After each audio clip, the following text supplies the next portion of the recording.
ప్రేమామయుడైన యేసుక్రీస్తు నామములో ఈ ఉదయకాల సమయములో మీ అందరికీ శుభాలు వందనాలు తెలియజేస్తున్నాను. ప్రియులారా, ఈరోజు దేవుని వాక్యము అపోస్తలుడైన పౌలు హెబ్రీయులకు రాసిన పత్రిక 13వ అధ్యాయము 5వ వచనము. ధనాపేక్ష లేని వారై మీకు కలిగిన వాటితో తృప్తి పొందియుండుడి, నిన్ను ఏమాత్రమును విడువను, నిన్ను ఎన్నడను ఎడబాయను అని ఆయనే చెప్పెను గదా. ప్రియులారా, మన దేవుడు విడువని దేవుడు, మరువని దేవుడు, మనలను ఎన్నడను ఎడబాయని దేవుడుగా ఆయనున్నాడు. ధనాపేక్ష లేని వారై మీకు కలిగిన వాటితో తృప్తి పొందియుండుడి అని వాక్యము సెలవిచ్చుచున్నది. ధనాపేక్ష సమస్త కీడులకు మూలము అని వాక్యములో మనము చూస్తున్నాం. కొందరు దానిని ఆశించి విశ్వాసము నుండి తొలగిపోయి నానా బాధల చేత తమ్మును తామే పొడుచుకొనిరి అని వాక్యము సెలవిచ్చుచున్నది. ధనాపేక్ష మంచి పేరు తొలగించును, దొంగలుగా చేయును, దోచుకునివారుగా చేయును, లంచములు తీసుకునివారుగా చేయును. లంచము పాపమును, శాపమును, మరణమును తీసుకుని వచ్చును.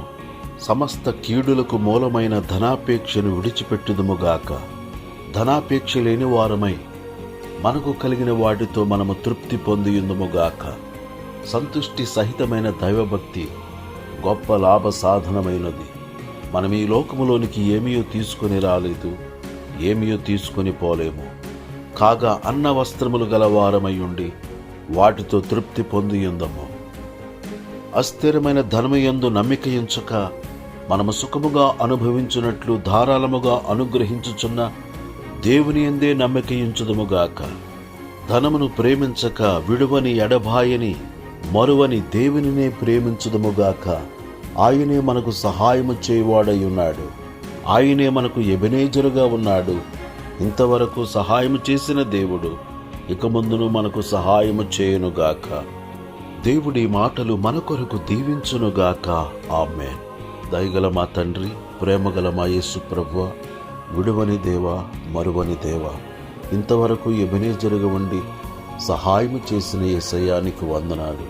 ప్రతి ఒక్కరికి సహాయము చేయమని, ప్రతి ఒక్కరిని రక్షించుము, స్వస్థపరచుము, గొప్ప నెమ్మది కలుగు చేయమని, ప్రతి ఒక్కరి అవసరములను తీర్చుమని యేసు నామములో ప్రార్థన చేసి అడుగుచున్నాను తండ్రి. ఆమేన్.